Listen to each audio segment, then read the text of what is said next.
Teman-teman, terima kasih untuk sore ini bisa sama-sama kita belajar Alkitab lagi. Kali ini kita akan membahas kitab Matius 17. Eh, Seperti biasa, saya akan mulai dengan doa, lalu saya serahkan ke Muse Wilson untuk memimpin kita di dalam pendalaman Alkitab ya, Muse ya. Ya, Teman-teman, kita doa bersama ya. Ya Tuhan Yesus, kami bersyukur ya Tuhan bahwa malam ini di tempat kami masing-masing kami bisa menikmati firman-Mu, kami bisa membaca dan merenungkan dan mengerti apa ini yang Engkau ingin berikan dalam hidup kami. Kami percaya Tuhan bahwa Engkau memimpin kami selalu dan kami percaya bahwa pimpinanmu adalah yang terbaik untuk kami semua. Karena itu ajar kami untuk bisa membuka hati, pikiran, untuk bisa berpikir dengan jernih dan untuk bisa mengerti apa yang ingin kau berikan. Berkati Pendeta Wilson yang akan memimpin kami sepanjang PA pada hari ini. Lindungi sehingga apa yang dia ucapkan, apa yang dia sharekan kepada kami, semuanya bisa kami mengerti dengan baik. Terima kasih ya Tuhan, dalam namamu Yesus Kristus kami berdoa. Amin. ingin. Silakan Pak Iya, Wilson. terima kasih Pak Henry. Selamat malam Bapak Ibu. Kita bersyukur boleh kembali melanjutkan ya PA kita dari Kitab Matius. Dan seperti tadi kita sudah diberitahu kita akan masuk ke Matius 17, transformasi seorang murid ya. Jadi sebetulnya ini adalah peristiwa transfigurasi perubahan Yesus di atas gunung. Tetapi ya transfigurasi itu kita lihat nanti artinya apa ya. Kita membaca terlebih dulu, saudara sekalian ya, ayat pertama dan kedua ya. 6 hari kemudian, Yesus membawa Petrus, Yakobus, dan Yohanes saudaranya, dan bersama-sama dengan mereka, ia naik ke sebuah gunung yang tinggi. Di situ mereka sendiri saja. Lalu Yesus berubah rupa di depan mata mereka, wajahnya bercahaya seperti matahari, dan pakaiannya menjadi putih bersinar seperti terang. Saudara, ini adalah peristiwa yang unik ya, di mana Yesus secara private membawa 3 murid terdekat ya, inner circle-nya ke gunung yang tinggi, yaitu Petrus, Yakobus, dan Yohanes, saudara ya. Yakobus dan Yohanes itu bersaudara, sehingga mereka bertiga ini disebut ya inner circle-nya Yesus. Jadi Yesus memilih 12, dan di antara 12 ini memang tiga ini paling dekat, dan di antara tiga ini yang paling vokal Petrus. Kira-kira begitu ya. Jadi dalam setiap grup itu ada dinamikanya seperti itu. Nah, saudara sekalian, ada alasan kenapa Yesus hanya mengajak 3 orang. Ya, apakah eksklusif begitu ya? Apakah mengabaikan yang lain? Tidak, ya. Karena ini ada hubungan dengan prinsip dalam firman Tuhan. Nggak perlu banyak-banyak. Ya, misalnya di Ulangan 19 ayat 15. Dengan keterangan 2 atau 3 orang saksi, suatu perkara sah. Ya, jadi ini sudah maksimal. Ya, sudah maksimal jumlah saksinya 3 begitu ya. Lagi pula kan nggak perlu banyak-banyak. Dan takutnya orang salah mengerti begitu loh ya. Sesuatu yang memang belum ready, belum siap, sesuatu yang spektakuler di atas gunung. Nanti orang ceritanya lain-lain begitu ya kan, berdasarkan persepsi mereka. Nah itu mau dicegah oleh Yesus ya. Tapi lebih dari itu saudara sekalian, kenapa Yesus mengajak 3 orang ini? Karena memang mereka bertiga ini ya di kemudian hari akan menjadi memimpin gereja. Jadi mereka sedang dilatih oleh Yesus, ya, diperlihatkan hal-hal yang sedikit lebih rahasia begitu ya. Mereka dipersiapkan untuk memimpin gereja di kemudian hari, ya. Nah, saudara sekalian, kita tahu Petrus akan menjadi juru bicara ya dari 12 murid dan banyak orang. Kita tahu Yakobus akan mati martir yang pertama, rasul yang mati-mati pertama, dan Yohanes adalah rasul yang paling belakangan mati, begitu ya, yang mengembalakan berbagai gereja. Jadi mereka-mereka ini akan diberikan peranan khusus oleh Yesus untuk memimpin gereja di kemudian hari. Dan dikatakan bahwa peristiwa transfigurasi atau mereka diajak ke gunung oleh Yesus terjadi 6 hari kemudian. 6 hari dari mana? 6 hari setelah pengakuan Petrus. Ya, jadi Petrus sudah mengakui Yesus sebagai Mesias anak Allah yang hidup depan umum. Begitu kan? Kemudian Yesus berkata, "Berbahagialah engkau Simon bin Yunus, sebab bukan manusia menyatakannya, tapi Bapa di sorga." Dan sekarang adalah waktu untuk dinyatakan, ya. Jadi Petrus sudah mengaku percaya, iman, begitu kan ya. Sekarang baru dinyatakan. Nah, saudara sekalian, seringkali orang kan berkata begini, kalau saya nggak lihat, Tuhan nggak kasih lihat, saya nggak mau percaya. Iman selalu mendahului penglihatan, begitu ya. Iman terlebih dahulu, percaya lebih dahulu, maka akan melihat. Ini yang kita lihat khususnya dalam Petrus, ya. Dia mengaku percaya, dia percaya tanpa melihat. Sekarang Tuhan Yesus sedikit kasih lihat kepada Petrus dan juga Yakobus dan Yohanes, ya. Tetapi sekali lagi, saudara sekalian, tetap masih ada misunderstanding atau salah pengertian tentang konsep Mesias. Petrus kita tahu salah ya waktu kita bahas Matius 16, Petrus itu sampai Yesus menegurnya ya dengan kalimat "Enyahlah engkau iblis" ya. Saudara bayangkan begitu ya. Jadi masih ada kesalahan konsep pikiran-pikiran manusia. Nah, saudara sekalian, di atas gunung ini meskipun sudah lihat langsung masih tetap ada kesalah pengertian ya. Cuman memang pengalaman rohani di gunung ini secara visual meneguhkan pemahaman para murid supaya tentang Mesias khususnya ya, supaya lebih akurat. Nah, saudara sekalian, memang kelompok 3 orang ini seringkali dapat menjadi model pemuritan dalam small group. Ya, kan mungkin orang bertanya begitu, dari mana sih asalnya kelompok kecil begitu ya? Apa hubungannya kelompok kecil dengan pemuritan? Ya, salah satunya ini, saudara sekalian ya. Jadi Yesus memang memuridkan 12 orang. Tetapi kemudian di dalam kelompok yang lebih kecil yang dia mau persiapkan untuk memuridkan banyak orang lainnya nanti di kemudian hari sebagai pemimpin gereja, ya dia dia membina mereka, memberikan pengalaman-pengalaman istimewa kepada mereka, begitu loh ya. Jadi ini menjadi model sebetulnya untuk discipleship in small group. Ya, kira-kira demikian saudara sekalian ya. Jadi kalau kita bicara bagaimana transformasi seorang murid bisa terjadi, ya betul-betul dia mengikut Yesus, diubahkan lebih serupa dengan Yesus, salah satunya yaitu dengan small group discipleship seperti yang Yesus sendiri praktekan ya. Nah, kita coba melihat sedikit saudara sekalian pendekatan Yesus ini. Kenapa di dalam hikmat Tuhan, misalnya pemuritan dalam small group itu bisa lebih efektif ya. Tentu kita harus tetap ibadah, kita harus tetap bersekutu, kita harus melayani. Tetapi kenapa pemuritan dalam small group, Yesus itu jelas sekali dicatat dalam Alkitab, dia terus mempraktekkan ya. Saudara, kita melihat ada relasi yang akrab dan terfokus ya. Jadi memang ada trust begitu ya dan kedekatan khusus. Yesus trust them begitu ya dan mereka trust Jesus begitu kan. Nah, ini untuk trust yang mendalam ini memang kan tidak bisa grup yang terlalu besar ya. Dan tentu juga dalam relasi yang akrab ini mengenal secara pribadi lebih utuh ya, tidak cepat mengambil kesimpulan, tidak cepat menghakimi. Yang kedua, kita melihat di dalam kelompok kecil ini seperti ya Petrus, Yakobus, Yohanes itu ada pengalaman iman yang otentik. Jadi Petrus mengekspresikan dirinya, nanti kita lihat ya, Yakobus, Yohanes juga mengekspresikan dirinya. Saudara, memang iman itu perlu diteguhkan ya oleh pengalaman pribadi. Kalau enggak kan hanya di mulut begitu ya, hanya di kognitif saja, di pikiran saja. Iman itu boleh sungguh-sungguh menjadi pengalaman rohani yang nyata begitu ya. Dan tentunya di dalam kelompok kecil ini seperti 3 murid ini ada proses pertumbuhan yang jelas ya. Jadi Tuhan Yesus di dalam grup kecil ini jelas bisa memantau sebenarnya setiap mereka itu sudah tahap perkembangannya sejauh mana. Petrus mengaku Mesias tapi sempat salah, begitu kan? Sekarang diperlihatkan kemuliaan Yesus, bagaimana responnya? Nah, itu proses pertumbuhan, semua itu kelihatan lebih jelas sekali di dalam grup yang lebih kecil ya. Khususnya di dalam konteks murid-murid Yesus ini, bagaimana sejauh mana mereka sudah bisa terima Yesus itu harus menderita dan mati. Selain dia setelah itu dibangkitkan ya. Jadi memang sejauh mana sudah bisa. Awal-awal kan resisten begitu. Petrus itu tidak terima kan. Ketika Yesus mengatakan mengenai anak manusia masih menderita dan mati. Jangan sampai hal itu terjadi padamu ya Tuhan. Sekali-kali tidak akan terjadi. Dia tarik tangan Yesus, dia tegur Yesus. Saudara bayangkan ya. Jadi sangat anti sama penderitaan dan kematian. Tapi sekarang kembali ya. Yesus melihat di dalam grup kecil ini sejauh mana mereka sudah bisa menerima. Nah, saudara sekalian, memang pemuritan dalam grup kecil ini mengajar ya, setiap orang itu belajar melalui pengalaman, bukan cuma teori ya.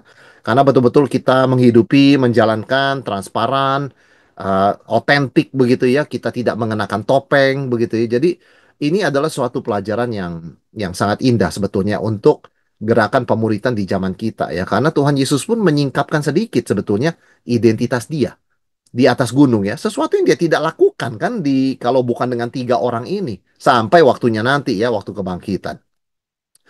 Nah, saudara sekalian, menarik sekali setelah Yesus itu menyatakan kemuliaannya, ayat yang ketiga, maka nampak kepada mereka Musa dan Elia sedang berbicara dengan dia. Saudara sekalian, mengapa ya muncul Musa dan Elia? Nah, Musa mewakili hukum Taurat. Kita tahu Kejadian sampai Ulangan disebut 5 kitab Musa. Di situ kita menemukan semua aturan Taurat, di situ kita menemukan 10 hukum Tuhan dan berbagai macam imamat begitu ya. Jadi Musa mewakili hukum Taurat. Yang kedua, kenapa Elia? Elia mewakili para nabi. Dia seorang nabi yang dominan, nabi yang besar, nabi besar yang tidak mengalami kematian. Ya, jadi unik, saudara sekalian. Dia muncul di situ kan, ya Elia nggak pernah mati. Kalau Musa mati, tetapi jenazah mayatnya tidak diketemukan. Ya, jadi sebetulnya ada makna-makna terselubung begitu ya di balik munculnya ini. Tapi yang paling jelas adalah Musa sebagai wakil Taurat, Elia wakil Nabi. Seringkali Yesus mengatakan, pada kedua hukum inilah tergantung seluruh kitab Taurat dan para nabi. Begitu ya. Jadi seluruh perjanjian lama. Ini mewakili seluruh perjanjian lama. Berarti Yesus adalah penggenapan Taurat dan nabi. Jadi kalau bicara perjanjian lama ada untuk apa? Untuk mempersiapkan jalan bagi penggenapan Mesias. Begitu ya, kedatangan Mesias. Nah, saudara sekalian, apa topik percakapan mereka? Saudara, kalau kita pinjam Lukas ya, ternyata topik percakapan Yesus, Musa, dan Elia adalah tentang kepergiannya. Menggunakan kata Exodus. Berarti topik Yesus bicara dengan Musa Elia, salib, penderitaan, dan kebangkitannya. Topiknya keselamatan. Ya, kita bingung mungkin ya, Yesus dan Musa Elia ngobrol-ngobrol soal apa begitu ya? Apa soal gimana di sorga kabarnya malaikat-malaikat itu? Apakah soal apa yang terjadi di akhir zaman? Enggak. Ini bicara soal rencana keselamatan begitu ya. Karena memang Yesuslah yang dinanti-nantikan. Ini juga sekaligus penggenapan peristiwa keluaran. Kematian Yesus dan kebangkitannya adalah keluaran yang sejati karena dia membawa kita keluar dari dosa. Ya, seperti Israel dibawa keluar dari tanah perbudakan. Nah, saudara sekalian, menarik sekali ada reaksi Petrus, Tuhan, ayat 4. Betapa bahagianya kami berada di tempat ini. Jika engkau mau, eh, biarlah kudirikan di sini 3 kemah. Satu untuk engkau, satu untuk Musa, dan satu untuk Elia. Saudara, Petrus ingin mengabadikan momen tersebut. Ya, artinya apa? Waduh, ini pengalaman indah sekali ya. Yesus dengan Musa dan Elia. Kalau bisa jangan pernah ending ya. Jadi ada keinginan supaya pengalaman tersebut forever gitu ya kira-kira dari Petrus saudara sekalian. Satu sisi tidak salah. Ya kan? Siapa yang tidak mau pengalaman yang manis itu tetap berjalan begitu kan? Tetapi, tetapi tanpa sadar Petrus mau menghentikan perjalanan Yesus ke salib. Lagi-lagi begitu ya. Jadi dia semacam mekanisme menghindari penderitaan dan salib. Ya, jadi menghindari penderitaan dan kematian. Ini salah satu bentuknya ya. Wah Tuhan, nggak usah turun dari gunung dah. Sudah sangat enak di sini begitu ya. Nah itu unconscious tuh ya. Orang kadang-kadang kalau memang dia belum bisa bertumbuh, bahkan dalam momen gimana dia mengekspresikannya tanpa sadar. Kalau dipikir-pikir, ini kan sebenarnya adalah manifestasi Petrus nggak suka penderitaan dan kematian Yesus. Ya, jadi belum bisa terima sebetulnya. Saudara di tahap sini, Matius 17, murid-murid termasuk Petrus yang diajak dan Yakobus Yohanes. Sebetulnya masih belum bisa terima. Ya, sehingga bisa ngomong kalimat-kalimat yang nggak ada koneksinya sama salib dan penggenapan rencana Tuhan begitu loh ya. Dan kita melihat seringkali fokus Petrus ya kepada glory indah nih Tuhan, mulia, mulia begitu ya. Membuat kita miss the point tentang Yesus. Yesus kemuliaannya adalah melalui salib, bukan bypassing salib, bukan skip salib begitu ya, tapi true salib begitu loh. Nah, mereka ini masih terpesona dengan konsep kemuliaan duniawi, begitu ya. Kemuliaan itu artinya no suffering, no cross, begitu ya. Tidak ada penderitaan, tidak ada kematian, tidak ada salib, kan. Padahal bagi Yesus justru kemuliaan itu adalah melalui salib dan penderitaan. Nah, saudara sekalian, Yesus yang seringkali menurut konsep kita itu mulia, begitu ya. Seringkali itu hanya proyeksi ambisi pribadi kita. Setiap manusia punya konsep apa itu kemuliaan. Nah, tanpa sadar konsep kemuliaannya manusiawi dan duniawi ini kita proyeksikan kepada Yesus. As if seolah-olah seperti itu Tuhan Yesus. Padahal tidak. Itu lebih kepada cerminan keinginan kita, ya. Seperti kita lihat di dalam tiga murid ini, khususnya Petrus, saudara sekalian. Dan apa satu lagi yang Petrus tanpa sadar lakukan? Menyamakan, ya. Menyamakan Musa, Elia dengan Yesus. Tiga kemah mereka dia bilang. Satu buat Yesus, satu buat Musa, satu buat Elia. Artinya apa? They're equal. Nah, salahnya di situ, Petrus. Jesus is not equal to Moses and Elijah, ya. Yesus tidak setara dengan Musa dan Elia. Dia lebih tinggi. Maka ada teguran dari Bapa di sorga. Suara dari awan, saudara sekalian, ya. Kita baca. Tiba-tiba sedang ia berkata-kata, turunlah awan terang yang menaungi mereka, yang terang menaungi mereka, dan dari dalam awan itu terdengar suara yang berkata, inilah anak yang kukasihi, kepadanya lah aku berkenan. Dengarkanlah dia. Saudara, Bapak koreksi. Koreksi konsep kesalahan konsep Petrus. Ya, ini kan kehadiran Tuhan nih, awan itu seringkali jadi kehadiran Tuhan. Kenapa? Karena awan itu menutupi terang. Kalau Tuhan hadir dalam terang, manusia mati. Karena itu Tuhan hadir dalam terang, harus ada awan gelap untuk meredam menutupi terangnya itu. Kalau enggak, manusia pasti mati. Jadi awan terang, awan gelap, apapun awan itu disebutnya dengan Shekinah, ya. Simbol kehadiran Allah, tetapi begitu rupa Tuhan batasi supaya manusia masih hidup. Dan Petrusnya tapi ketakutan tentu, saudara sekalian, ya. Dan kata-kata Bapa kan mengulangi apa yang Bapa ucapkan waktu Yesus dibaptis. Inilah anakku yang kukasihi. Tapi ditegaskan tambahan oleh Bapa di sini. Dengarkanlah dia. Saudara, koreksi Bapak buat Petrus apa? Petrus, kamu mau samakan anakku dengan nabiku, ya? Tidak. Dengarkan Yesus. Bukan dengarkan Musa, bukan dengarkan Elia. Dengarkan Yesus. Yesus harus diutamakan di atas Musa dan Elia. Yesus lebih besar daripada Musa, pemberi Taurat, karena Yesus penggenapan Taurat. Dan dia yang melakukan Taurat dengan sempurna. Dan Yesus adalah penggenapan seluruh nubuat.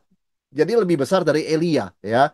Dan Yesus menggenapi keduanya, saudara sekalian, ya. Jadi sekali lagi Petrus selama ini mungkin, ya, sampai di gunung itu dia menganggap Yesus cuma salah seorang utusan Tuhan. Cuma dia beruntung sekali hidup di zaman Yesus Mesias diutus oleh Allah datang, begitu kan? Tapi Bapak mengkoreksi Petrus di situ. Yesus bukan cuma one of God's messengers. Yesus bukan hanya nabi, ya. Meskipun kita tahu ada orang-orang yang percaya Yesus sekedar nabi. Bapak mengatakan ini anakku, bukan cuma nabiku seperti Musa atau Elia. Ini anakku. Dengarkanlah dia. Dia harus ada di atas yang lain. Dia didengarkan di atas semuanya. Saudara, jelas sekali, ya. Di sini satu-satunya jalan untuk keselamatan diterima oleh Bapa hanya lewat Yesus. Ya, Bapa sendiri kasih menjelaskan sekali, ya, dari bicara dari awan itu dengan suara yang tegas kepada Petrus. Dengarkanlah dia. Saudara, kemudian kita melihat sebetulnya kemuliaan sejati Yesus di atas gunung itu disingkapkan, ya. Sekejap mata. Dikatakan kembali ke ayat 2 begitu, ya. Wa- eh, Berubah rupa di depan mata mereka. Nah, saudara sekalian, sebetulnya ini bukan transformasi, ya. Buat Yesus bukan transformasi. Itu memang aslinya dia. Aslinya dia begitu, dan itu akan kembali dimilikinya di waktu dia sudah bangkit. Setelah dia menyelesaikan inkarnasi dan karyanya, begitu, ya. Ini preview kebangkitan Yesus. Nah, sebetulnya sejenak ketika Yesus berubah depan mata mereka, itu murid-murid mendapatkan, ya, pandangan tentang Yesus seperti malaikat di sorga melihat dia. Heaven's perspective. Saudara, malaikat nggak pernah lihat Yesus sebagai manusia. Karena mereka kenal dia sebagai anak Allah. Ya, Itu sebabnya malaikat sangat-sangat bersuka cita ketika Yesus kembali ke sorga ya, karena mereka mengenal dia sebagai anak Allah. Mereka melihat Yesus dari perspektif sorga. Kita di dunia mengenal Yesus dari perspektif manusia. Tetapi di gunung itu Yesus menyingkapkan identitas dia yang sebenarnya sebelum dia jelma jadi manusia, yaitu dia Allah ya. Sehingga di sini kita belajar apa? Kita perlu melihat Yesus bukan dengan perspektif dunia, tapi dari perspektif sorga, saudara sekalian ya. Nah, yang transformasi itu murid, bukan Yesus. Yesus itu transfigurasi. Artinya apa? Dia berubah rupa. Tapi bukan berubah rupa, bukan dia menjadi sesuatu yang lain. Menyatakan aslinya. Kalau kita benar-benar berubah, maka disebutnya transformasi. Transformasi murid terjadi ketika seperti Bapak katakan, kita belajar mendengarkan Yesus sebagai suara utama. Saudara, kita hidup ini banyak suara ya, suara dari manusia, suara dari expert, suara dari medsos, suara dari WA, begitu kan? Tetapi yang disebut dengan murid Yesus, kita harus mendengarkan suara Kristus di atas semuanya. Karena ini perintah dari Bapa, listen to him, begitu ya. Dengarkanlah dia. Nah, saudara, apa yang kita lihat menjadi reaksi murid ya? Murid-murid ketakutan. Ayat yang ke-6 ya, mendengar itu suara Bapa begitu kan dan awan begitu kan mereka tahu. Tersungkurlah murid-muridnya dan mereka sangat ketakutan. Saudara, itu adalah reaksi wajar kepada yang disebut teofani. Apa itu teofani? Penampakan Allah ya. Penampakan Allah. Siapapun yang berjumpa dengan Tuhan dalam segala manifestasi, awan, dalam bentuk malaikat Allah, M-nya besar, A-nya besar, begitu kan, pasti tersungkur. Ya, karena itu sikap yang wajar. Ya, saudara, Daniel dan Yehezkiel juga demikian. Kehadiran Tuhan menyadarkan kita akan kekudusannya. Ya, tersungkur itu adalah sikap menyembah dan berserah penuh. Tuhan, ini saya nggak bisa berbuat apa-apa, Engkaulah Tuhan, layak disembah, dan ini diriku sepenuhnya milikmu. Saudara, itu sikap menyembah dan sikap berserah. Worship and surrender. Nah, ini yang disebut dengan holy fear. Berbeda dengan fear ya. Aduh, ketakutan kita ketemu Tuhan. Saya nggak mau ke gereja, takut sama Tuhan. Saya nggak mau doa sama Tuhan. Takut, saya ini orang berdosa. Itu bukan holy fear. Holy fear itu justru membuat orang mendekat, menyembah. Bukan menjauh, mengucilkan diri. Begitu ya. Oh, enggak, saya nggak mau sama Tuhan. Tuhan itu mengerikan, Tuhan itu serem, Tuhan itu menakutkan. Itu bukan holy fear.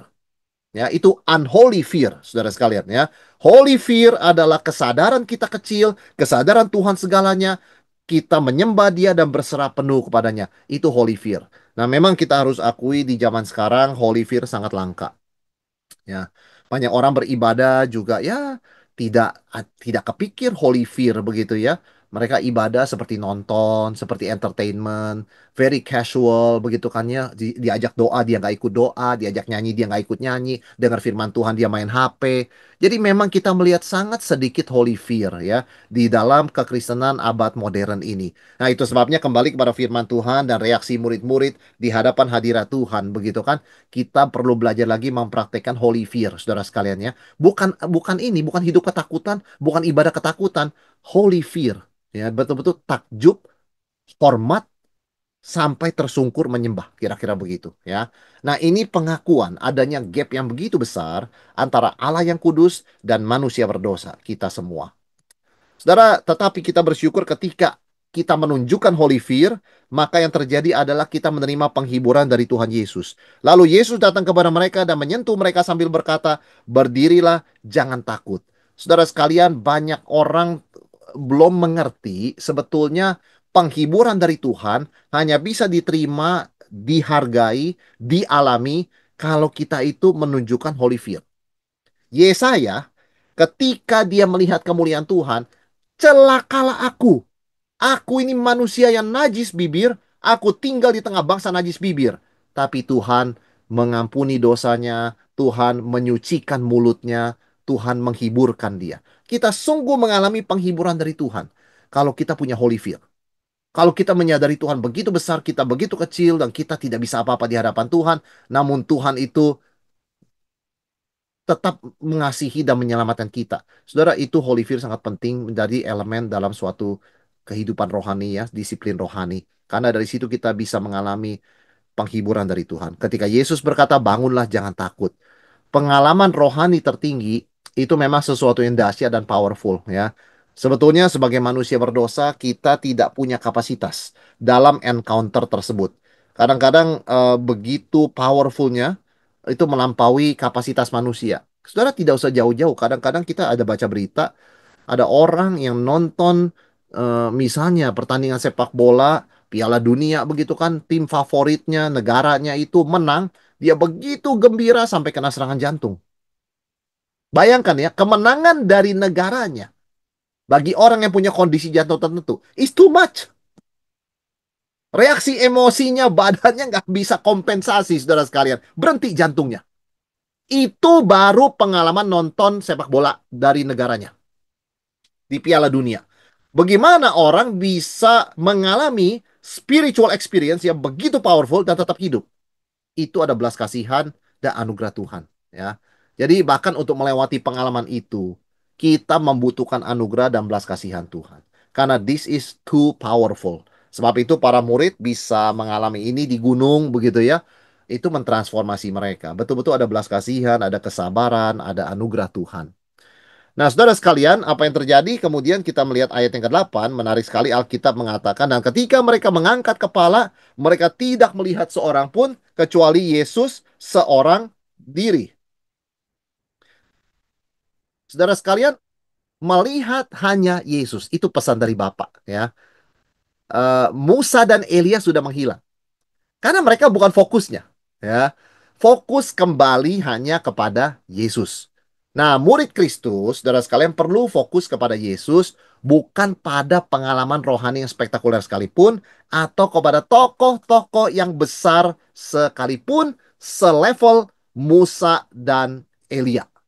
Ya, memang salah satu kecenderungan manusia pada umumnya adalah mengilahkan, mengidolakan manusia, saudara sekalian. Yang dirasa itu lebih hebat, lebih agung dari dia, lebih berhasil dari dia. Itu seringkali manusia lupa begitu ya. Kembali firman Tuhan mengingatkan kita, fokusnya haruslah Yesus. Mereka tidak melihat seorang pun kecuali Yesus. Itu adalah pesan dari Tuhan. Look only to Jesus. Ya, hanya lihat Yesus. Jesus is enough. Nggak perlu plus Musa, nggak perlu plus Elia, nggak perlu plus Maria, nggak perlu plus Paulus. Nggak perlu. Ya, Kristus adalah inti dari seluruh penyataan diri Allah. Dia seorang, hanya dia satu-satunya adalah final, ya, full revelation dari Tuhan. Tidak mungkin orang mengenal siapa Allah di luar Kristus. Justru ketika Petrus seperti Petrus itu mau bikin tiga kemah untuk Yesus, untuk Musa, untuk Elia, itu bisa mengacaukan orang tentang Tuhan. Karena ketik dengan fokus hanya fokus pada Yesus, kita mengenal siapa Tuhan. Nah, kalau ada Musa, kalau ada Elia, ini akan mengacaukan begitu ya pengenalan kita akan Tuhan. Sekali lagi Musa dan Elia tokoh besar, Tuhan pakai mereka sebagai hamba Tuhan besar, tapi mereka itu hanya pointers, menunjuk kepada Yesus. Mereka bukan fokus dan tujuan ya. Maka saudara sekalian, setelah momen di puncak gunung, seperti murid-murid, kita perlu kembali ke lembah kepada kehidupan sehari-hari dengan apa? Dengan fokus kepada Yesus. Saudara sekalian, saya yakin kalau kita retreat di atas gunung begitu ya, ada momen-momen bahagia, ada momen-momen indah. Tapi kita tahu retreat gereja paling lama berapa sih? 3 hari 2 malam. Ada yang 4 hari 3 malam. Tapi setelah itu kita harus kembali ke kota, kembali kepada kehidupan kita. Nah, apa pesannya untuk kita setelah retreat dan kita mengalami pengalaman indah? Fokus kepada Yesus saja. Sama pesannya. Ya, jadi apapun itu yang kita lakukan, retreat, kelompok kecil, pemuritan, intinya itu only Jesus. Supaya kita berfokus semakin kepada dia dan semakin diubahkan seperti dia. Nah, itu ya saudara sekalian ya. Nah, kita melihat kemudian setelah turun gunung, memang Yesus sangat sibuk sekali. Setelah dia turun gunung, Yesus berpesan kepada mereka bertiga begitu ya. Jangan kamu ceritakan penglihatan itu kepada seorang pun sebelum anak manusia dibangkitkan dari antara orang mati. Jadi ada larangan Jangan ceritakan pengalaman rohani. Supaya apa saudara sekalian? Supaya menghindari ekspektasi yang salah atau kesalahan konsep. Ketika mendengar tentang istilah Mesias atau kemuliaan, nanti ujung-ujungnya mikir Yesus nggak usah mati. Yesus akan jadi pemimpin politik yang akan mengusir penjajah dan dia nggak perlu mati di salib. Nah, Yesus cegah mereka. Karena sekali lagi, saudara sekalian, Yesus minta mereka merahasiakan. Sampai kapan? Sampai Yesus bangkit. Karena setelah Yesus bangkit, baru jelas kemuliaannya dinyatakan. Tidak lagi disembunyikan. Seperti pada waktu Yesus sebelum bangkit. Ya. Kemuliaan Yesus di atas gunung hanya bisa dipahami sepenuhnya dalam terang kebangkitan. Yaitu glory after suffering. Bukan glory without suffering. Kemuliaan setelah penderitaan, bukan kemuliaan tanpa penderitaan. Karena itu Yesus larang mereka. Kalau kamu kasih tahu sekarang, orang mikirnya glory tanpa ada penderitaan. Belum terjadi salib, begitu kan? Nanti kamu boleh kasih tahu orang setelah ada salib, penderitaan, kematian, dan kebangkitan. Nah, orang baru ngerti. Itulah kemuliaan. Kemuliaan setelah penderitaan, bukan kemuliaan yang skip penderitaan atau tanpa penderitaan. Ya, jadi Yesus sendiri sadar akan misinya. Salib dulu, baru kemuliaan. Seperti pujian yang suka dinyanyikan kalau kita berjamaah kudus ya. Salib ku ganti dengan mahkota mulia. Begitu kan? Jadi tidak ada mahkota mulia tanpa salib. Nah, saudara sekalian, tentunya eh, murid-muridnya masih ya bertanya kepada dia ayat yang ke-10. Kalau demikian, mengapa ahli-ahli Taurat berkata bahwa Elia harus datang dahulu? Nah, mereka bertanya, begitu kan? Jawab Yesus, memang Elia akan datang dan memulihkan segala sesuatu. Dan aku berkata kepadamu, Elia sudah datang. Tetapi orang tidak mengenal dia dan memperlakukan menurut kehendak mereka. Demikian juga anak manusia akan menderita oleh mereka. Pada waktu itu mengertilah murid-murid Yesus bahwa ia berbicara tentang Yohanes Pembaptis. Saudara, karena mereka melihat Elia di atas gunung, mereka terpikir pertanyaan teologis begitu ya. Berdasarkan Maliaki 4, Tuhan berkata, sesungguhnya aku akan mengutus Nabi Elia kepadamu menjelang datangnya hari Tuhan. Jadi Elia akan muncul dulu, baru Mesias. Nah, murid-murid kan kritis, saudara sekalian. Kritisnya di mana? Loh, ini kok Yesus sudah muncul? Baru Elia muncul. Begitu kan kira-kira. Kalau menurut Maliaki, Elia harus datang dulu sebelum kedatangan Mesias. Loh, kalau Yesus Mesias, kenapa Elia baru muncul sekarang? Dan cuma sebentar, begitu kan? Nah, itu pertanyaan kritis ya. Jadi memang saudara, pemuritan di dalam kelompok kecil itu menarik. Kenapa? Orang bisa bertanya pertanyaan dalam seperti itu. Pertanyaan teologis. Ya, saya kira dalam setting kebaktian saja tidak terpikir dan tidak sampai ke sana. Tetapi di dalam kelompok kecil ini, saudara perhatikan ya. Mereka bisa pertanyaan-pertanyaan yang mendalam. Yang mungkin kita pun nggak kepikir tanya begitu ya. Kalau baca begitu aja. Oh iya, mereka ini kritis juga loh. Mereka teringat Maliaki. Tuhan akan utus Elia sebelum kedatangan Mesias. Loh, sekarang Yesus Mesias kan kata Petrus, Matius 16. Kok Elianya baru muncul di atas gunung? Nah, itu kan suatu pemikiran pertanyaan yang sangat baik dan dalam, saudara sekalian. Nah, jawab Yesus, betul firman Tuhan. Elia sudah datang, tapi banyak orang nggak tahu. Nah, ini adalah dalam pribadi Yohanes Pembaptis, ya. Bukan dalam pengertian Elianya itu seperti reinkarnasi dalam diri Yohanes Pembaptis. Kita nggak percaya begituan, ya. Tetapi Yohanes Pembaptis adalah Yohanes Pembaptis yang diberikan kuasa seperti Elia, kuasa nabi, begitu kan? Saudara, Elia ditolak dan dianiaya. Nah, Yohanes Pembaptis juga tidak diakui dan dianiaya. Nah, ya kemudian Yesus mengatakan, ada paralel antara penderitaan Yohanes Pembaptis dan penderitaan yang dialami Yesus. Yang Yesus mau maksudkan apa? Penderitaan dia itu bukan kebetulan, melainkan sudah dinubuatkan dan mengikuti pola memang Tuhan menggenapi keselamatannya. Dari zaman Elia yang ditolak dianiaya ke Yohanes Pembaptis yang tidak diakui dan dianiaya kepada Yesus yang akan ditolak dan dianiaya. Jadi memang Tuhan bekerja dengan progresif dan konsisten ya. Itu sebabnya di ayat yang ke-13 tadi kita membaca, maka mengertilah murid-murid bahwa Yesus sedang berbicara tentang Yohanes Pembaptis. Saudara, di titik ini para murid bisa menghubungkan peristiwa rohani dengan konsep yang mereka pelajari dari Yesus. Sekali lagi, kemajuan dalam pemuritan ya. Kelompok kecil ini penting sekali, saudara sekalian ya. Kita nggak bisa ngukur orang bertumbuh, ngerti nggak ngerti, connect tidak connect begitu ya. Poin A sama B koneksinya apa. Kalau bukan dalam setting yang intimate seperti itu loh. Setting yang private dan bicara dari hati dan jujur. Murid-murid kan bertanya begini jujur. Mereka tidak takut dirasa tidak sopan begitu kan? Loh Tuhan Yesus, kalau engkau Mesias kok Elianya baru datang sekarang? Itu kan pertanyaan sebetulnya kalau dalam setting umum kan bisa dianggap seperti kok seperti menghina ya begitu ya. Tetapi murid-murid bicara dari hati dan Yesus menjawab juga dengan jelas sampai mereka tuh mengerti. Ada growth ya. Ada growth dalam kelompok kecil murid ini yang Yesus bawa ke atas gunung. Yaitu Petrus, Yakobus dan Yohanes.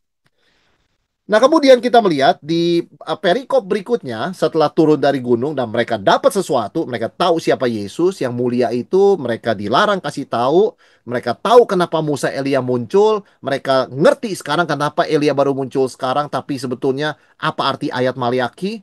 Nah, kembali sekarang sudah selesai itu apa? Pelayanan. Ya, nggak terus berdiskusi, tapi pelayanan. Di ayat yang ke-14. Ketika Yesus dan murid-muridnya kembali kepada orang banyak itu, datanglah seorang mendapatkan Yesus dan menyembah. Katanya, Tuhan, kasihanilah anakku, ia sakit ayan dan sangat menderita. Ia sering jatuh ke dalam api dan juga sering ke dalam air. Saudara sekalian, ini adalah anak yang kerasukan roh jahat. Ya. Yesus kan dan tiga murid baru saja mengalami peristiwa transfigurasi di gunung. Ya. Mereka kembali bergabung dengan 9 murid lainnya yang menunggu di bawah. Saudara, pola pelayanan Yesus seringkali seperti ini. Momen pengalaman rohani, seperti transfigurasi, diikuti oleh pelayanan. Spiritual experience, lalu kemudian dilanjutkan dengan ministry, ya, pelayanan. Nah, di sini ada seorang ayah yang membawa anaknya sangat menderita. Kalau kita lihat dari diagnosa medisnya, itu mirip seperti epilepsi. Sering jatuh dalam api, juga ke dalam air. Tapi ini bukan sekedar epilepsi, tapi ini disebabkan oleh roh jahat, kerasukan roh jahat. Nah, sehingga anak ini terus berada dalam bahaya, ya sering jatuh dalam api dan air. Saya tidak bisa bayangkan menjaga anak yang sudah pasti bukan anak kecil lagi ini saudara sekalian ya. Masih muda tentu anak, tetapi dia bukan anak kecil lagi. Bagaimana menjaga anak ini 24 jam? Karena kalau tidak dijaga bisa kebakar atau tenggelam. Begitu loh. Kalau masuk ke air kan dia tidak bisa berenang. Kalau masuk ke api jelas dia langsung mati. Dan sebetulnya kalau kita lihat di sini eh, Bapak ini sudah berusaha membawa kepada murid-murid Yesus, tapi mereka tidak dapat menyembuhkannya. Jadi bukannya tidak ada usaha, dia berusaha, tapi murid-murid tidak bisa menyembuhkan anaknya ini. Saudara sekalian,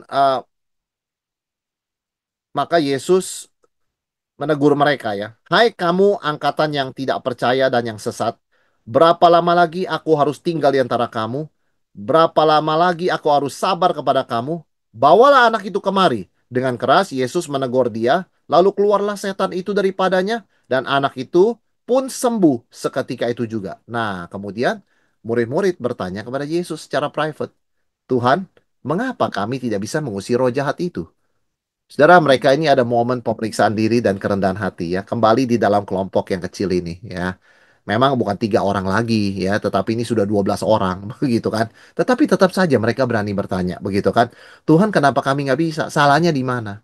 Saudara, memang momen privat dengan Kristus itu momen yang tepat ya untuk menghindari rasa malu di depan umum dan merasa aman buat belajar. Itu sekali lagi pentingnya kelompok kecil. Saudara, kita kalau kebaktian ratusan orang, ribuan orang, siapa berani tanya? Kita merasa dinilai oleh ribuan mata, ratusan mata ya. Tetapi di dalam kelompok kecil itu rasa malu itu nggak ada. Maksudnya kita nggak terlalu merasa malu, kita berani begitu kan, bicaranya juga pelan-pelan dan kita bisa belajar dengan rasa aman. Kenapa? Kita nggak usah dikatakan masa begitu aja nggak ngerti, memalukan sekali. Sudah 20 tahun ke gereja, gituan masih tanya. Nggak perlu malu kalau di kelompok kecil, ya. Kita boleh tanya hal yang kita sudah pernah tanya 20 tahun lalu kan orang bisa lupa. Karena kesibukan, karena mungkin stagnansi rohani, orang bisa lupa gimana sih cara berdoa. Nah, kalau di kelompok besar kita tanya, waduh, anak orang tuanya ini pengurus gereja, kakek neneknya pengurus gereja. Masa berdoa masih nggak tahu? Orang kan bisa aja mengalami. Saudara sekalian ya, momen-momen dia lemah, momen dia ragu, momen dia goncang, dia tanya lagi. Saya pernah ditanya oleh seorang anak yang besar di keluarga Kristen, yang papa mama yang melayani. Apa itu doa? Saudara sekalian, tapi dia bertanya secara private, begitu ya. Dia bertanya secara private. Ada yang berani bertanya secara umum. Tapi ya bersyukur komunitas waktu itu tidak menghakimi. Tidak berkata begini, masa doa aja tidak ngerti? Doa kan ngobrol sama Tuhan, gitu aja nggak ngerti. Nggak seperti itu. Ya, murid-murid berani tanya sama Yesus artinya apa? Berani belajar, berani cek kesalahannya di mana, mau belajar dari kegagalan. Itu baik sekali, saudara sekalian ya. Nah, Yesus jelaskan jawabannya secara private juga begitu kan? Ayat yang ke-20. Karena kamu kurang percaya. Nah, kurang iman. Nah, itu jawaban Yesus straight. Direct ya, saudara sekalian ya. Kenapa kami nggak bisa, Tuhan? Kan pakai nama Yesus juga. Kurang iman. Loh, Yesus berkata begini, sebab sesungguhnya aku berkata sekiranya kamu punya iman sebesar biji sesawi, kamu dapat berkata kepada gunung ini, pindah ke tempat sana, gunung ini akan pindah. Tak ada yang mustahil bagimu. Jadi iman sejati itu bukan besar kecil. Mereka minta Tuhan tumbuhkan iman kami. Ya, tapi iman sejati itu murni atau tidak, begitu ya. Kita lihat satu botol air. Air itu mungkin kecil, 200 mili, 300 mili. Ya, 200 mili, 300 mili buat apa? Tapi kalau itu air murni, tetap aja dia menolong orang hidup. Ya, bayangkan ada sebuah sebotol air sebesar galon, tetapi dia terkontaminasi misalnya. Nggak bisa apa-apa. Jadi iman itu, kata Yesus, jangan diukur besar kecilnya. Tetapi murni tidaknya. Jadi yang Yesus mau sampaikan kepada murid-murid, kalian itu waktu mengusir, kalian tuh bercabang. Satu sisi kalian terima percaya pada Yesus, begitu kan ya. Sisi lain kalian tuh percaya something else. Ya, itu yang Yesus katakan ya. Iman sejati kecil sekalipun begitu powerful bisa memindahkan gunung. Jadi size iman nggak ada hubungan sama dampaknya. Small faith can do big things. Tapi yang penting itu pure faith. Imannya murni, saudara sekalian ya. Jadi poin Yesus apa sih? Iman itu jangan dilihat kuantitas besar kecil, tapi dilihat kualitasnya. Kembali ya, menjadi murid Yesus bukan soal banyak-banyakan loh, saudara sekalian ya. Gereja yang mengikuti pemuritan bukan soal banyak-banyakan. Quality. Ya tentu kuantitas akan mengikuti, tapi quality itu harus dijaga. Ini kan poin Yesus ya.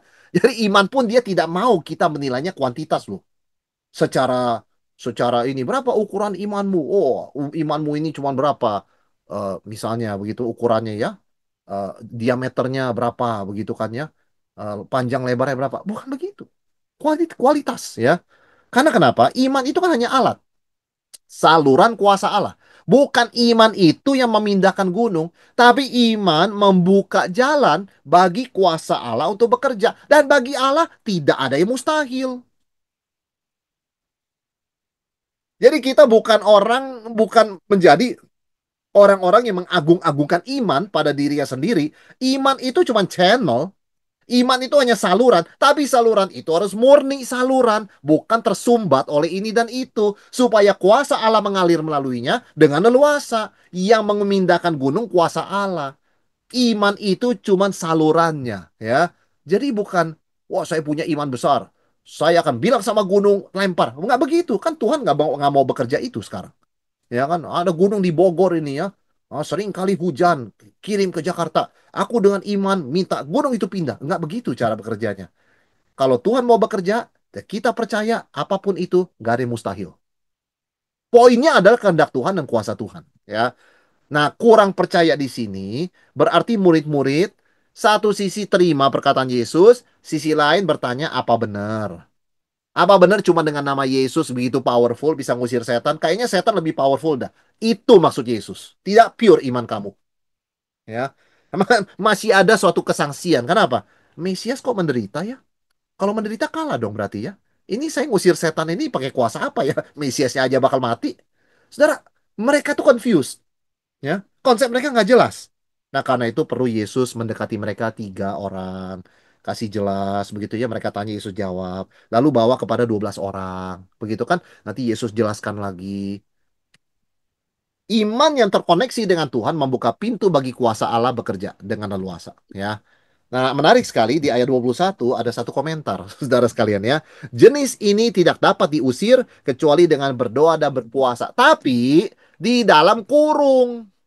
Artinya apa? Sebetulnya di dalam naskah Alkitab aslinya yang ditulis oleh Matius tidak tercantum ayat ini, tetapi ditambahkan di kemudian hari, ya. Tapi anyway, ditambahkan nggak ditambahkan, tetap ayat ini bantu menjelaskan. Menjelaskan apa? Ada tingkatan dalam peperangan rohani dan dalam siasat si jahat. Memang iman bergantung kepada kuasa Tuhan. Tetapi ada berapa peperangan rohani yang sangat sengit. Dan ada berapa siasat jahat sangat licik. Sehingga perlu dengan doa dan puasa.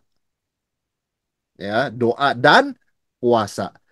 Poinnya apa doa dan puasa? Bukan pada tindakan itu sendiri, tapi pada sikap hati melepaskan diri sebagai pusat, ya, atau desentralisasi diri. I'm not the center. Jesus is the center. Aku bukanlah pusat, Yesuslah pusat. Jadi kita sebut desentralisasi diri. Waktu berdoa, kita berdoa dengan sikap jangan kehendakku, tapi kehendakmu yang jadi. Waktu berpuasa, kita juga bersikap bukan hanya nolak makanan, tapi aku bukanlah pusat. Ya, aku bukanlah Tuhan. Doa dan puasa mengajarkan kita untuk melepaskan identitas yang terpusat pada pencarian kepuasan diri kita. Banyak orang, saudara sekalian, bisa saja melayani untuk kepuasan diri, bukan sungguh-sungguh untuk kemuliaan Tuhan. Banyak orang melayani untuk kemuliaan diri, begitu ya. Nah, sikap doa dan puasa itu adalah cara disiplin rohani untuk mengingatkan kita, kita bukan pusatnya. Pusatnya adalah Tuhan. Kita bukan tujuannya. Kemuliaan Tuhan adalah tujuannya. Ya. Jadi doa dan puasa itu juga membongkar ilusi apa? Ilusi kemandirian dan kontrol. Hati kita dikondisikan menerima dan mengandalkan kuasa Tuhan. Karena kita tahu ya, kalau kita puasa itu kan kita lapar. Kalau kita berdoa kita nggak bisa ngapa-ngapain. Apalagi kita mau menjamkan mata, nyetir nggak bisa, makan nggak bisa. Orang berdoa kan nggak bisa apa-apa kecuali dia cuma berdoa. Kecuali doa sambil apa begitu ya. Tapi kan kalau sungguh-sungguh berdoa secara kusuk, kita nggak bisa ngapa-ngapain lagi. Maka banyak orang nggak mau berdoa karena dianggap buang waktu. Justru itu poin doa. Membongkar ilusi kemandirian. You cannot do anything. Jadi jangan do anything. Waktu doa, we don't do anything. Kecuali berdoa. Waktu puasa, kita nggak makan apa-apa. Ini untuk membongkar ilusi kemandirian. Bukan kita in control, bukan kita yang ngatur. Tuhan. Ya, kita hanyalah alat. Menerima, mengandalkan kuasa Tuhan. Saudara, peristiwa ini mengajarkan tentang spiritual readiness, ya, penting sekali. Memang murid-murid secara spiritual itu kadang ready, kadang enggak, ya. Dari sini Yesus mengajar mereka. Kalau kamu mau melayani Tuhan, apalagi berperang rohani dengan kuasa si jahat, spiritual readiness sangat penting. Nggak cuma spiritual knowledge, begitu ya, tetapi spiritual readiness. Persiapan spiritual tentu dilakukan sebelum konfrontasi dengan kuasa iblis terjadi atau sebelum peperangan, ya. Sama seperti atlet yang berlatih jauh sebelum bertanding, bukan berlatih ketika sedang bertanding. Nah, itu sebabnya banyak orang Kristen, saudara sekalian, salah mengerti. Buat apa saya berdoa ya? Saya nggak ada masalah kok sekarang. Sekarang ini saya lancar-lancar aja, begitu ya. Saudara sekalian, spiritual readiness memang sebelum ada apa-apa. Latihan rohani memang sebelum terjadi apa-apa. Atlet itu berlatih dengan keras, sangat keras sebelum bertanding. Nanti bertandingnya mungkin lebih ringan. Waktu bertanding mungkin lebih ringan, mungkin musuhnya enteng, musuhnya bikin kesalahan, begitu kan ya. Dia juga dalam kondisi yang sangat fit. Berlatih memang lebih berat daripada konfrontasinya. Dan itu sebabnya ini panggilan buat kita semua sebagai murid Kristus. Bagaimana disiplin rohani kita? Bagaimana fokus kita waktu berdoa? Seberapa kita sungguh-sungguh menyisihkan waktu untuk do nothing waktu kita berdoa ya? Betul-betul berdoa pada Tuhan. Hati pikiran tertuju ke sana. Nggak pegang HP, nggak dengar HP, notifikasi, nggak mau diganggu ini itu, pikiran nggak kemana-mana. Saudara, betul-betul disiplin rohani adalah salah satu cara syarat yang penting untuk spiritual readiness. Ya. Ini pelajaran dari ayat tambahan ini ya, ayat 21. Nah, kemudian pada titik ini Yesus dalam hikmatnya mengatakan, "It's time for me to tell them the second time." Ya, memberitahukan kedua tentang penderitaan Yesus, sekaligus menguji, sudah ready belum? Sudah ready belum kali ini bicara soal suffering and death? Kan dari dulu kan nggak ready, hanya bicara glory, begitu kan ya? Begitu Yesus ngomong suffering death, Petrus bereaksi. Yesus mesti menegur. Waktu di atas gunung, mereka masih juga Petrus mau bangun 3 tenda begitu kan? Sekarang sudah jelas sama Yesus, kedua kali Yesus ngomong lagi hal yang sama. Selalu ada pengulangan, saudara sekalian ya. Yesus kembali memberitahukan tentang penderitaan dan kematiannya. Respons murid, nah kali ini nggak protes. Tapi, ya, sedih. Kenapa saudara sekalian ya? Coba perhatikan kata-kata Yesus. Anak manusia akan diserahkan ke dalam tangan manusia dan mereka akan membunuh dia dan pada hari ketiga ia akan dibangkitkan. Maka hati murid-muridnya itu pun sangat sedih. Kali ini mereka beda dengan sebelumnya. Sebelumnya no, sekarang diam. Tapi diam sedih. Kenapa? Menerima kenyataan. Tapi belum respon yang Yesus harapkan. Kenapa? Ya. Memang satu sisi kesedihan ini karena menunjukkan mereka tuh dekat dengan Yesus ya. Tapi saudara ingat waktu pertama kali mereka fokus pada glory sampai lupa salib.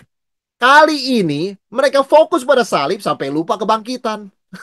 Makanya kalimat Yesus terakhir, dia akan dibangkitkan pada hari ketiga, nggak masuk di sini. Jadi begini loh, pertumbuhan orang ya, saudara sekalian ya, pertumbuhan murid. Pertama-tama nggak bisa terima. Kedua bisa terima tapi lupa lihat sisi lainnya. Nah, maka kita lihat di Matius nanti ada sampai 3 bahkan 4 pemberitahuan tentang penderitaan kematian Yesus ya. Jadi tahapan iman para murid ini masih apa sih? Masih hitam putih. Belum bisa menerima paradoks.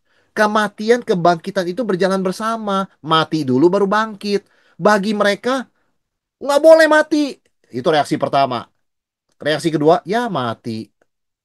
Mereka mereka nggak bisa terima paradoks, saudara sekalian. Mati dulu baru bangkit. Belum sampai ke sana tahap mereka. Mereka pertama-tama nggak ada yang namanya kematian. Hanya ada kemuliaan. Kali ini, ya, nggak ada apa-apa kecuali kematian.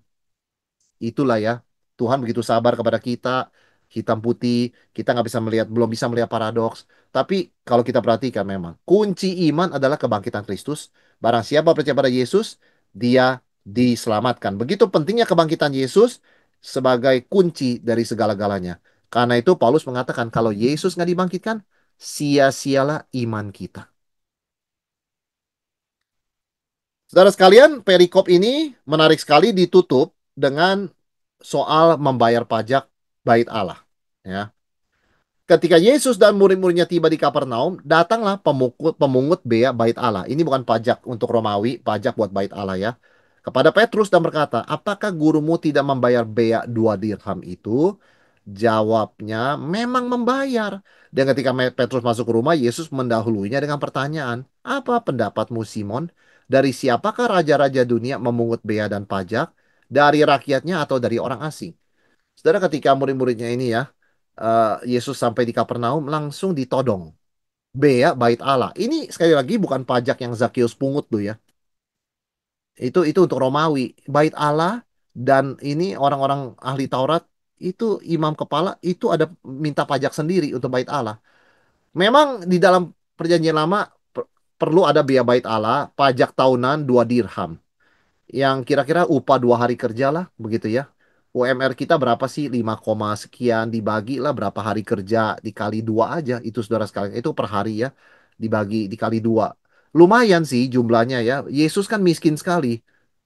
Tujuannya apa? Bait Allah ini untuk pemeliharaan maintenance bait Allah. Kasih makan imam-imam begitu ya. Memperbaiki tembok-tembok yang retak begitu kan. Membersihkan tanamannya. Jumlah ini meskipun nampaknya kecil 2 dirham. Sebetulnya untuk orang biasa seperti Yesus, orang miskin sangat besar. Artinya 2 hari nggak makan untuk bayar bea bait Allah. Jadi sebetulnya cukup memberatkan loh saudara sekalian ya. Nah, pemungut bea menghampiri Petrus. Tidak berani langsung ke Yesus. Kenapa? Nampaknya mereka mau menghindari konfrontasi langsung dengan Yesus. Tapi menariknya Petrus jawab, memang membayar. Tentu. tanpa konsultasi dengan Yesus. Artinya apa, saudara sekalian? Petrus ini ngomong tanpa dipikir. Saking ingin membela Yesus. Ya itulah ya, kalau kita lihat Petrus itu di tengah kekurangannya, dia masih ada hati sangat defend Yesus, ya sangat protect Yesus, ya. Tapi Petrus memang berasumsi Yesus pasti mentaati semua kewajiban Yahudi. Nah, saudara sekalian, ketika Petrus masuk ke rumah, Yesus sudah mendengar, mengetahui percakapan tersebut. Dia Tuhan, ya, dia Allah yang Maha Tahu. Saudara, Yesus menggunakan kesempatan ini untuk pelajaran penting. Dia tanya kepada Petrus, raja-raja kan tidak pungut pajak dari keluarga mereka sendiri kan? Mereka pungut pajak dari yang bukan keluarga mereka, yaitu rakyat. Orang luar, rakyat, ya, yang bukan keluarga raja yang bayar pajak. Nah, Yesus mau mengatakan apa? Bait Allah kan rumah bapaknya. Dia adalah anak Allah, dan Petrus dan kawan-kawan adalah saudaranya kan? Keluarganya. Yesus anak Allah, secara teknis bebas dari kewajiban pajak bait Allah. Itu kan rumah bapak saya, bait Allah. Nah, Petrus dan murid-murid juga keluarga Allah, seharusnya bebas. Jadi anak-anak Allah, Yesus mau tekankan, memiliki kebebasan rohani dalam hubungan dengan hukum Taurat. Kita tidak di bawah hukum Taurat lagi. Kita tidak dibelenggu, diikat, diharuskan, diwajibkan, diancam oleh hukum Taurat lagi. Nah, tapi ini perhatikan saudara sekalian, prinsip Yesus luar biasa ya. Meskipun bebas secara prinsip, Yesus tetap memilih membayar pajak bait Allah. Alasannya membayar supaya kita jangan jadi batu sandungan. Saudara, ini untuk menghindari kesalahpahaman dan pertentangan yang kita perlu. Memang kita harus menjadi pembawa damai. Seperti Yesus katakan, berbahagialah orang yang membawa damai. Jadi kalau nggak perlu ada konfrontasi, hindari. Silakan berkonfrontasi untuk hal yang prinsipil, yang sangat perlu, yang non-negotiable, yang memang harus begitu, nggak bisa enggak ya. Tapi untuk hal-hal yang hal-hal yang negotiable, hal-hal yang tidak prinsipil, hindarilah konflik, ya, pertentangan yang tidak perlu. Nah, ini juga Yesus menunjukkan sensitivitas kepada orang lain yang belum memahami. Kalau dia debat-debat soal ini kan nanti orang kan salah mengerti, ya. Maka Yesus mengarahkan Petrus ke mulut ikan yang di dalamnya ketika dibuka ada 4 dirham. Untuk membayar 2 dirham untuk Yesus, 2 dirham bagi Petrus. Luar biasa, saudara sekalian, ya. Apa yang bisa kita simpulkan dari transformasi murid ini? Saudara, transformasi terjadi ketika murid belajar. Kita tahu setiap murid, setiap kita juga ada prekonsepsi, ada konsep-konsep tertentu, dan mungkin ketika ada ajaran dari firman Tuhan, kita nggak bisa langsung terima. Tapi kapan transformasi terjadi? Ketika kita mau learning, ketika kita mau belajar. Cara belajarnya bagaimana? Fokus kepada Yesus sebagai suara utama. Jadi selama ini mungkin seperti Petrus, Yakobus, Yohanes, kita menganggap Yesus sama dengan Musa, sama dengan Elia. Transformasi terjadi kalau kita melihat hanya Yesus sebagai sumber utama. Seperti Bapa berkata, dengarkanlah dia. Ini anakku yang kukasihi. Yaitu kita menempatkan otoritas dan ajaran Yesus di atas segala yang lain. Nah, ada transformasi, saudara sekalian, ya. Itu rahasianya. Yang berikutnya kita belajar, transformasi melibatkan apa? Perubahan perspektif dari perspektif duniawi menjadi surgawi. Kita tahu bahwa murid-murid selama ini melihat Yesus dari bawah ya, from below begitu kan. Oh, ini guru Mesias begitu ya, besar di Nazaret dan disebut orang Nazaret. Tapi kan di atas gunung perspektif mereka diubahkan. Mereka melihat kemuliaan Yesus persis seperti perspektif malaikat di sorga. Yesus itu asalnya mulia. Dia ke dalam dunia untuk menyelamatkan kita itu menyembunyikan kemuliaannya. Tapi di gunung sejenak dia menyingkapkan berapa detik kemuliaannya atau berapa menit begitu kan. Nah, transformasi itu melibatkan hal tersebut. Kita rela mengubah perspektif kita selama ini lihatnya secara duniawi, secara material, tapi kita belajar melihatnya secara rohani, secara kekal begitu kan. Berhenti menjadikan Yesus ambisi, proyeksi, ambisi pribadi itu juga penting ya. Dan mulai melihatnya sebagaimana adanya Yesus yang sesungguhnya. Yang ketiga, saudara sekalian, kita juga belajar transformasi itu mencakup spiritual readiness melalui spiritual disciplines ya, untuk lebih mengandalkan kuasa Tuhan bukan diri. Sekali lagi, ayat tambahan yang seringkali diperdebatkan itu juga sebenarnya membawa pelajaran penting buat kita ya. Jenis ini tidak dapat diusir kecuali dengan doa dan berpuasa. Artinya apa? Spiritual readiness itu penting, spiritual discipline penting. Kita menghadapi peperangan rohani. Beberapa peperangan lebih sengit daripada peperangan yang lain. Beberapa siasat iblis lebih licik dari siasat yang lain. Karena itu, kita tidak mau tunggu sampai ada hari konflik dengan si jahat itu ya. Kita tetap mau ready dengan cara bagaimana punya disiplin rohani seperti doa, baca Alkitab, termasuk misalnya berpuasa meskipun itu tidak harus, tetapi itu pilihan dan kerelaan pribadi. Saudara sekalian, kalau kita lakukan itu dengan sikap ya, bukan kehendakku, aku bukan pusat, Tuhanlah pusat dan segala-galanya. Saudara, di situ ada kuasa Tuhan yang memberikan kita readiness menghadapi segala macam konfrontasi peperangan rohani ya, dan kita akan keluar sebagai pemenang. Jadi inilah rahasia transformasi murid yang kita pelajari dari seluruh Matius pasal 17. Baik saudara sekalian, demikian materi kita. Kita kembalikan kepada Pak Henry ya untuk memandu kita dalam tanya jawab.